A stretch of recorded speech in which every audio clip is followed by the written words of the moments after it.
5 o'clock tomorrow, first round of the NCAA tournament and another home game for Albany. Now, back-to-back years, the Danes have hosted a first-round game. They are the 2 seed. It's the highest seed this program has ever had in NCAA tournament history against Richmond.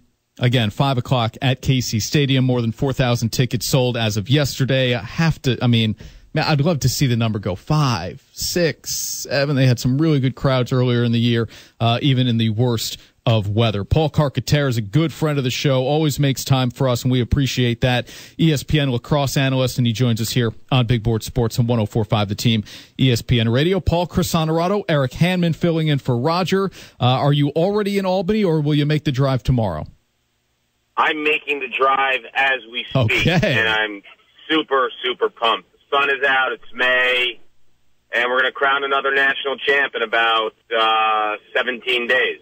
Well, I loved your tweet, and you can follow Paul on Twitter simply at Paul Carcaterra, that this is a good weekend to tell your significant other you're not feeling so great and you need to camp out in front of a TV because some of these first-round matchups are really good. Noon Saturday and Sunday, and it's an all-day event. We'll get to Albany in a second, Paul, but I'm curious, what other first-round matchup do you have your eyes on?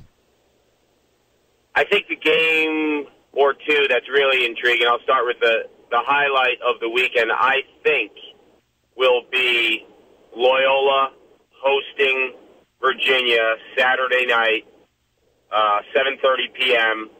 at the Ridley Athletic Complex on the campus of Loyola University. And I will tell you, that place gets juiced in the regular season. Playoff game at night, if the weather holds, it will be electric. The last 2 times these teams have played, they've been overtime games, which Virginia won. I just think that's going to be a fantastic game because it highlights one of the best players in the country, in Patrick Spencer from Loyola. And then you have Michael Krause and Dox Aiken, who are elite offensive players for Virginia. So that one is one I'm really interested in. And then the other one is Denver, Notre Dame. I mean, these have been mainstays in championship weekend over the years. It just shows you the way that the game of lacrosse has changed. Both these teams maybe not playing to their standard in the regular season. Notre Dame is really hot right now, but was tripped up a bunch during the regular season. Denver doesn't have a signature win, really, so they're playing in the first round, and this has been like a championship weekend type of matchup in the past. So I think those two will be great. The third one will be Syracuse hosting Cornell Sunday night. Jeff Teat from Cornell is the most skilled player in college lacrosse, and he's a joy to watch. Syracuse will have to deny him the ball if they want to have any chance. And again, back to your Twitter feed, I saw you tweet it last night that how could Jeff Teat not be included in the Tewaaraton conversation? Plenty of people, as you can imagine, in Albany saying, how the heck does T.D. Erlin not make that list because he is such an important part of this Albany team? And look, no matter anytime you hand out an award, for the most part, there are going to be people on the other sides of it. The Denver-Notre Dame matchup, Paul, before we get to UA and Richmond, I don't know that I'd get a truthful answer from somebody within the program, so I'll ask you, would you rather face Denver or Notre Dame in the second round if you're Albany? Honestly, Denver, just because they're pretty nicked up. One of their best players, Sean Mail, who's the wing on the faceoffs with Trevor Baptiste, is a Major League Lacrosse high draft pick, fantastic player who triggers transition. They've lost a lot of their transition game when he was declared academically ineligible for the playoffs. I don't think Denver has the juice offensively that they've had in the past. You know, Baptiste is the type of face-off guy. He's the best face-off man in the history of college lacrosse. He'll be the first, possibly, unless TD can beat him head-to-head, will be the first 4-time first-team All-American at the position. I just think that Baptiste can blow torch the competition. I don't see him blow torching TD. I think TD would really struggle against Baptiste to get over 50%. But I think when Denver doesn't have that decisive advantage in a year like this, where they're not as strong as they've been in the past, you got to like your chances if you're Albany against Denver. Notre Dame kind of scares me. 3 weeks ago, they looked awful. Their whole entire offense looked like they were overdosing on NyQuil. And now you have a team and a unit that completely flipped the script. They looked unbelievable the ACC championship weekend. Their two stars are back healthy, and then they really steamrolled Army last week. So that matchup scares me a little bit if I'm Albany. ESPN's Paul Carcaterra with us here on Big Board Sports 104.5 The Team ESPN Radio. There's history between these teams, whether it be Notre Dame or Denver. The Danes lost to the Irish in the quarters in both 2014. That was a painstaking overtime game. And then again in 2015, they lost in the first round at Denver in 2013. But, Paul, as you detailed there, I mean, this Denver team is very different than, of course, it was in 2013 when it was the highest scoring team in the nation. All right, let's get to the matchup that everybody is waiting for, of course. Tomorrow, 5 o'clock at Casey Stadium. Albany, the 2 seed, against Richmond, a team it scrimmaged against back in October, and Scotty Marr has told me to shut up already about that because it does not matter. But do you think it plays into the psyche at all of both these teams, knowing that they've played once already and that Albany handled them somewhat? No, not at all. I really don't think so. Scrimmages, he's throwing his freshmen out there to give them a taste of college lacrosse. And, ultimately Richmond's a different team, as is Albany. Richmond's a team that lost 6 of their top 7 defenders. So in the fall, they would be as green as possible on that side of the field. I think they've matured a little bit defensively. They've figured themselves out, so they're a much better team. Offensively, the Spiders have some guys. I mean, Mitch Goldberg's a really good left-handed scorer.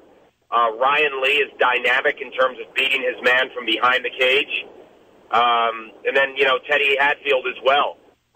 He's actually the left-handed scorer. I'm sorry. Teddy Hatfield down low on the left side, and then Mitch Goldberg is their midfielder. So there's like 3 guys.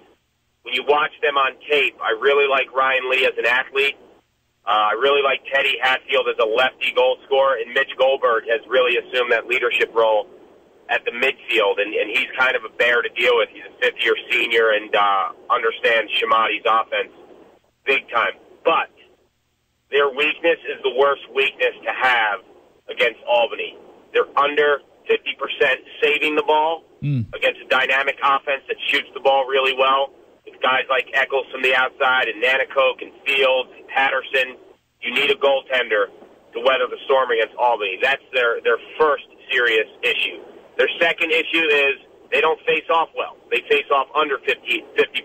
So if you're looking for like some kryptonite against Albany, you have the least potent kryptonite you possibly could have heading into the game. That's not saying that Richmond can't have an upset tomorrow night at Casey Stadium, but they're going to have to be like near flawless clearing the ball. They're going to have to own the ground ball war. They're going to have to play so clean, and it puts a lot of pressure on a team. When you don't face off well and you're not saving the ball at a high level, where are you finding those extra possessions? So if Richmond can play clean all across the board, they can absorb some of those hits. If they have some costly turnovers, good night. Paul, it sounds to me, if you're a gambler, you could sit Connor Fields this Saturday and still beat the Spiders. I don't know how Scott will handle sitting his senior superstar in Connor Fields. I know it was an incredibly difficult decision for him to pull him out of the fourth quarter in that America East semifinal against UMass Lowell and then to not play him 2 days later in the championship game against Vermont. I don't know how coach and player will handle this, but if he's not 100%, it sounds like Albany could survive tomorrow without him. They could. However, I would unequivocally play him, and this is why. I feel like Connor's role has to change. I'm the biggest Connor Fields fan in the world. I love him as a kid. I love him as a player. Before his injury, I didn't even want to hear about anyone else with a tour time. I really did. I was so sold on him in terms of his body of work over the 3.5 years. And he's electric. He really does everything you want in attackman. He beats the ball. He slips underneath guys and can get separation. He shoots the ball really well with his left hand. He's selfless as a player. He's the nicest guy out there. He's a great leader. He checks every single box. However, we all know he's not at 100%. So I would, if I was Scott Marr, play Connor Fields in his new role, whatever that role is. It might be limited, but I don't want my offense to be shocked in the quarterfinal game against Denver or Notre Dame. I want some reps with his new role and how he's going to acclimate to the offense now, because let's be honest, he's not going to carry the ball like he used to. He's still nursing the knee injury. He's not going to be that alpha male even with another week off. So, my feeling is, put him in the place that you want him. Where is the piece of the puzzle that suits Connor and the team? It's probably inside more like he played as a freshman with Lyle Thompson, more of a goal scorer. It's at the top of the 3-3 on the man advantage. It's the point on the fast break, non-conflict contact type of scenarios for Connor Fields. You need reps with his new role rather than just roll the dice and have that new role next Saturday at Hofstra. Does that make sense? Absolutely, and I think that was Scotty saying too this week. Like, hey, if he can't practice Friday, I don't want to just throw him out there and have us feeling our way through things. So yeah, that makes a ton of sense. That get him out there in a game setting tomorrow. Hopefully he practices today. Get him out there in a game setting tomorrow. And you're right. And then you're not trying to adjust things on the fly against the likes of a Denver or a Notre Dame. He was a national champ at Syracuse, All-American with the Orange as well. Paul, I always appreciate the time, man. As you know, the crowds here in Albany for men's lacrosse continue to get bigger. There's a better understanding and appreciation of the sport now in the Capital Region because of what Scott Marr has done. And you're a perfect ambassador for the sport, man. Relaxing with Carc, and you're eating pizza with Andy Shea in the front seat driving around. It's a beautiful thing, man. You bring great energy and great knowledge to the coverage of the sport of college lacrosse, man. We appreciate it here in Albany. I really appreciate that, and when I think of lacrosse and the way that it should be played and the way that we need to embrace it as a culture, look no farther than Albany. And no better guy than Scott Marr, as you know. Paul, thanks, man. Safe travels, and we'll see you, of course, on campus tomorrow. ESPNU has the broadcast 5 o'clock at Casey Stadium. Thanks so much, Chris. Be well.